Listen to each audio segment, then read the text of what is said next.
নমস্কার, জয় শ্রীকৃষ্ণ, জয় কালী। আমি জ্যোতি সাধক পরিমল।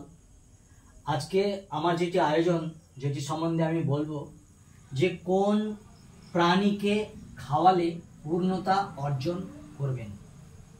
দেখুন, এটি আপনাদের ক্ষেত্রে বলছি না। আমি যদি এই ক্রিয়াটি করি তাহলে আমিও হয়তো পূর্ণতা অর্জন করব, অর্থাৎ আমার কিছু পাপ ক্ষয় হবে অথবা আমি ধন প্রাপ্তি হতে পারি। সেই কথাটি আপনাদের ক্ষেত্রেও আমি বলছি যে আমরা যদি এই ক্রিয়া করতে পারি। যেমন ধরুন, আমি লিখেছি কচ্ছপ। আমরা যদি কচ্ছপকে কিছু খাওয়াতে পারি, কোনো দিন যদি আমাদের সুযোগ আসে, তাহলে কিন্তু আমাদের ধন সম্পদ বৃদ্ধি হবে। সেই সঙ্গে আমরা এই দুটি আঙুলে, অর্থাৎ তর্জনী আঙুল এবং মধ্যমা আঙুলে যদি একটি অষ্টধাতুর কচ্ছপ অথবা সোনার কচ্ছপ অথবা চাঁদির কচ্ছপ পরিধান করতে পারি, তাহলে কিন্তু আমাদের ধন সম্পদ বৃদ্ধি হতে পারে। এবারে আসে হাতি। আমরা যদি হাতিকে খাওয়াতে পারি কোনো দিন যদি সুযোগ মেলে, তাহলে কিন্তু আমাদের ঐশ্বর্য বৃদ্ধি পাবে, এটা নিশ্চিত। হাতিকে খাওয়ালে ঐশ্বর্য বৃদ্ধি পায়। এবারে আসি গরু।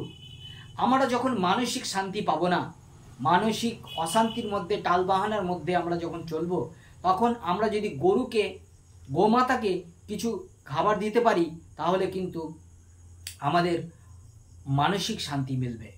আমি অনেককেই বলেছি, আমরা যদি কিছু নাও পারি, তাহলে বৃহস্পতিবার দিনকে একটি হলুদ বর্ণের কলা যদি গোমাতাকে খাওয়াতে পারি, তাহলে আমাদের দেবগুরু বৃহস্পতি চাঙ্গা হবে এবং মানসিক শান্তি মিলবে।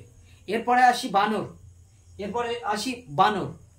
আমরা যদি বানরকে অথবা হনুমানজিকে কিছু খাওয়াতে পারি, তাহলে কিন্তু আমাদের দুর্ঘটনা, আমরা যে দুর্ঘটনার মুখে কবলিত হই, সেই দুর্ঘটনার কবল থেকে আমরা কিন্তু নিজেকে রক্ষা করতে পারব। এবারে আসি মাছ।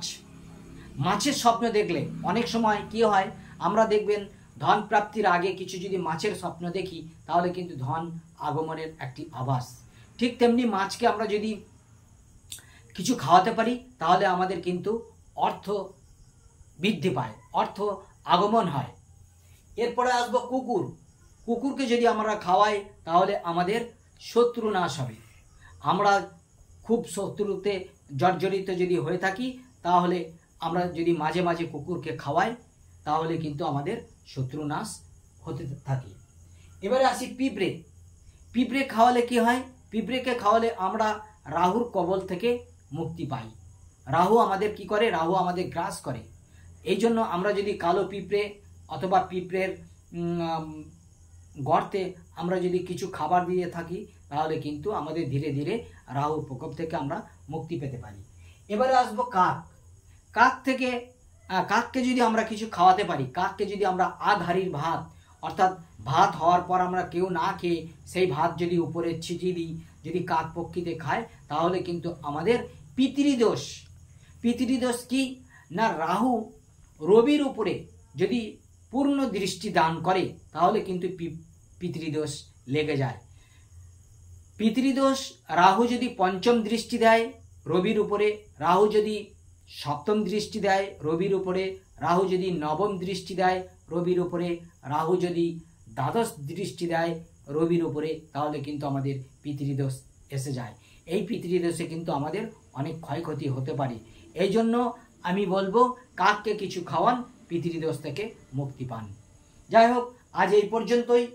আমাকে দিয়ে যদি কেউ হস্তরেখা বিচার করাতে চান, অনলাইনে জন্মছক বিচার করাতে চান, তাহলে 9382123284 এই নাম্বারে অবশ্যই ফোন করবেন। আমি যথাযথভাবে আপনাদেরকে চেষ্টা করব যে খুব ভালো প্রতিকার দেওয়ার জন্য। আর বিশেষ কিছু বলছি না। জয় গুরু, নমস্কার।